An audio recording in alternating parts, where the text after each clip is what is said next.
Let's talk about the episode. So Clyde had some tricks, and Clyde had a whole lot of surprises for everybody that's trying to take down his empire. Now this Friday episode, it was dragging along like a sad, boring movie. But let me tell you though, them last 10 minutes,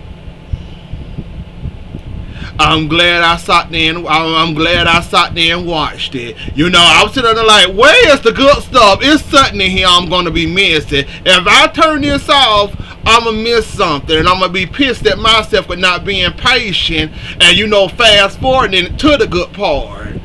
Found the good part. So Clyde said, y'all want to take down his empire, huh? Clyde said, y'all want to write stories and reports about him, snitching and telling on him. Y'all think y'all finna take him down that easily? Clyde said, okay, then y'all wait for it. He let y'all cool down, get through with y'all little celebrations, y'all little parties. Here he come in the middle of the night, like the pervert and like the predator he is. Came in, what he did to Julie at Julie's house, and then burnt it down on top of that. When it sent an alert to Harris to go to the bistro to meet Ava, he met a bullet, not one but two bullets. And then the whole thing was dragging along on the ground. He might actually know who shot him. Now see, while I'm saying this, and while I'm thinking about it, they also went to the Brady pub, which is where Luke is at, being sloppy and messy the way he is down there, all with all them exposed windows. Anybody can see that he there. And look, here come one after Lucas. I'm hoping no shots at Julie's house. I'm hoping and praying ain't none of them touch the chair. Chad, however, I ain't gonna much say that. Let's pray that none of them shots connected, and that Chad and Julie and the kids can get out. Lucas, on the other hand, he always have been sloppy and messy, and I'm not surprised or shocked. Like Harris told him, what are you doing down here? Do you not see all these exposed windows? You got to be undercover. Don't nobody supposed to know where you at besides me and your mama and Roman. You that hungry that you willing to risk it all just to go back to jail and Clyde people come after you and do they want to on you? Which one more important to you? Your freedom or Clyde finding out where you at, which now he know, and taking care of you because he know you snitching on him? Lucas, you got to find your priorities. And Xander, I didn't like that text message on your phone. Please tell me you not crazy enough to go back into that business. Please tell me you not.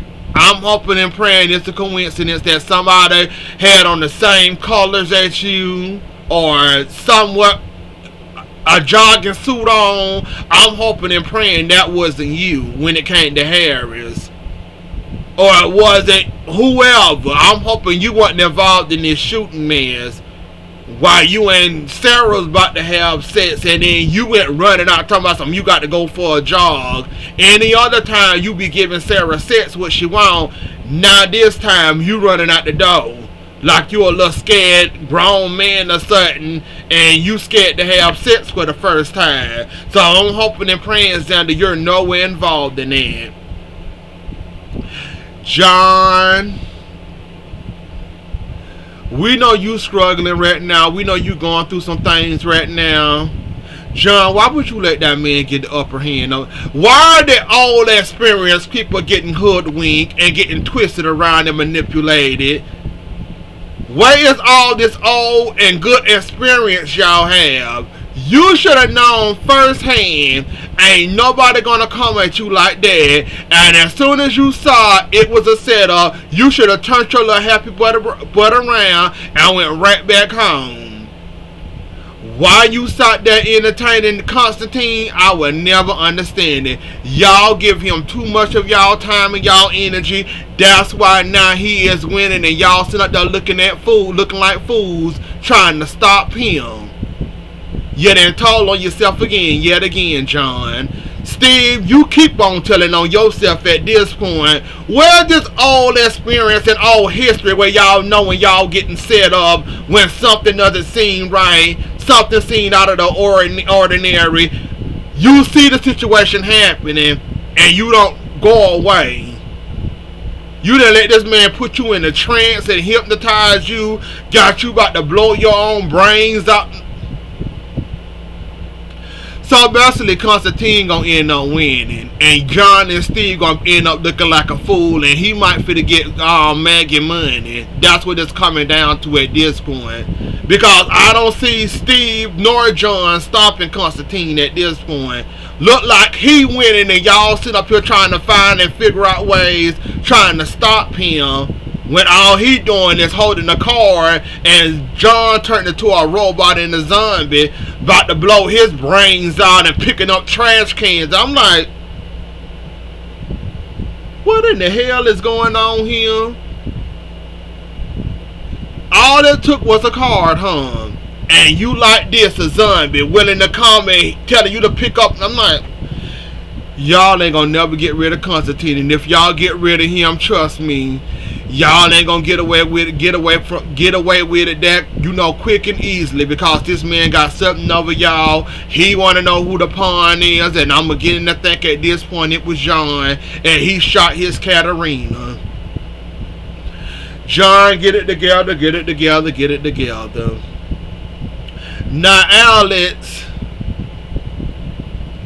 just when I thought you couldn't get no more just when I thought you couldn't get any more smarter, you got a little bit more crazier. You finna marry Teresa? What's up with the ring, buddy? What's up with the ring? So you willing to throw away your whole relationship, conniving and scheming with Kristen, and hoping and praying that Kristen can keep Brady away from Teresa, and you have all the time in the world with Teresa. Buddy, if the whole Stephanie thing didn't teach you anything, buddy, you're never gonna learn anything in life. That should have been enough to tell you, Kristen, get out of my face and go on somewhere. I done been there, done that. The first relationship I messed up, I screwed up. Now look at me, I'm single, and now I done fell in love with a woman that's trying to rob me of my money, my pretend money, like I'm the pretend heir. Like, Alice, you got to be one. See, y'all try to use my words nicely when it comes to these little unsmart, these dumb decisions that y'all. Alice, she is using you, boy. You marrying her only showing her that she got one hook in you and just waiting for you to show her the money. And then you talking to Kristen, got Kristen over here manipulating you and got you looking like an even bigger dummy than you really is. You really think that's really gonna work with you and Kristen scheming to keep Brady away from Teresa and Kristen take care of Brady for her? You didn't learn nothing from the Stephanie situation. You didn't learn anything. So basically, you letting your jealousy and your insecurity take you right back to that place you was with Chad and you was with Stephanie. So going through one thing don't teach you to do better. You always revert back to the back. You always revert back to the bad stuff that ruined your first relationship, and hope and pray it works this time. I just sat there and shook my head at him, sitting up there listening to Kristen, letting Kristen manipulate him because she really want Brady. Brady don't want no parts of Kristen, and you already know Brady don't want no types of parts of her. Don't want no parts of Kristen in that way, and you want it You know what, Alex? Enjoy at this point. You know what? I'm just waiting for your fall at this point. Either Teresa finna get you, or you finna be the biggest dummy in Salem at this point. Because I don't know how you went from y'all went to friends, y'all having sex. This was only a scheme for her. The scheme working, and now you talking about marrying her. And let's enjoy yourself, I guess. You know what? I guess they say fools do crazy people. Fools do crazy things when they in love, and I guess you a fool at this moment. I don't know how the hell you went from love to kid stage to now talking about proposing, but okay. I guess you really want her to take your invisible air money away from you, huh? That don't belong to you in the first thing. Can we go back to Chad and Chad?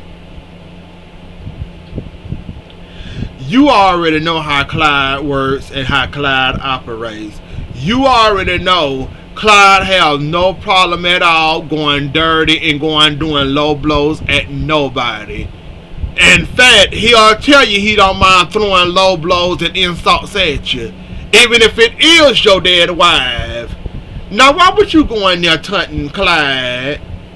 You knew sooner or later he was gonna low blow you, which he did. Got the reaction he wanted from you, like you gonna bust a grape, and then Everett had to calm you down. You should have just let Everett went in there and did that. Somebody he ain't got nothing on. Why would you walk your behind in there? Oh, I want him anyway because what he did to Abigail. I just got to smile and laugh in his face. Now was that smile and laugh and taunting in his face worth it? See how he brung up Abigail and played all in your face and pissed you off? See, that's why you should have let Everett handle this, and you just sat there and let Everett tell you what went on. I don't know why you walked your big grown behind up in there thinking Clyde was gonna let you talk to him crazy like that, and he wasn't gonna talk to you back crazy and bring up Abigail and piss you off like he did, and then you getting all jumping and all ballsy like you gonna bust a grape. I don't know why would you put yourself through that, but I guess 10 minutes of sick pleasure for you is good enough for you, huh? I wouldn't have did that to myself, knowing that of course he gonna bring up my wife, and of course I'm gonna give him exactly what he want, knowing that that's still a sore spot for you, and it's gonna give you that reaction what he got out of you. I don't know why you did that to yourself, but okay, Chad. I guess sometimes you like to act like you big and bad and a big bad wolf or something, but that was unnecessary, and I don't know why the hell you went in there in the first place. Please tell me I'm not dreaming on that Tuesday or Wednesday episode. Ava really told Harris what was going on with the drug thing? Or was that a whole, it happened, but it really didn't happen? Did Ava really do the right thing for a change and told Harris what was going on? I'm hoping and praying that wasn't, how the days like to play with you. Wait, you see something happen, but it really didn't happen. It was just a dream. I'm hoping Ava really told Harris that, Harris got them doing that. He basically blackmailed me after I killed the person that was doing the drug. Well, Gil, I forgot his name, Gil. So now I'm in charge of the drugs now, and he got Stephen also involved. Since Stephen dragging his feet, I guess Ava had to do her big one, because you see it's getting worse and worse and worse. You seeing they getting more and more drugs out there.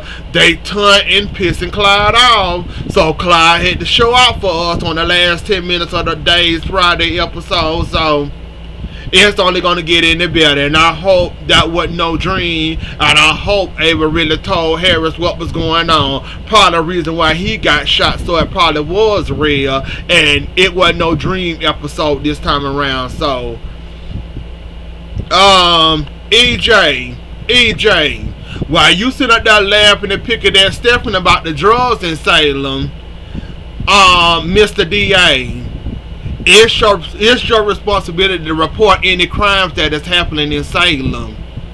Are we forgetting your title? You're the DA. You're supposed to be reporting crimes. You didn't report the crimes. So I'm not understanding why you're laughing and picking at Stephen when Stephen can turn back around and say, and EJ knew about it and he ain't say nothing. They can get you in trouble too, sir. Now you sitting back picking and laughing, and I ain't never understood that. Why? I ain't never understood that. Like, why is he picking and laughing again? When you knew before it got worse like this, you knew what was going on. You did nothing about it because you was pissed because you lost the Mirror Enterprises, and now you're sitting up here picking and laughing at him because they getting drug buses all of a sudden. Last time I checked, sir, you had a responsibility to uphold the law, not lie and snitch and pretend like you didn't know what was going on. But we see where your morals at. So while you sit up there picking at him, somebody can easily turn you in too for knowing this whole entire time and not doing nothing as the DA. So while you picking and laughing now and hoping he go down for this, you can also go down too, buddy. So I just had never understood that little tunt he was doing to Stephen. But I guess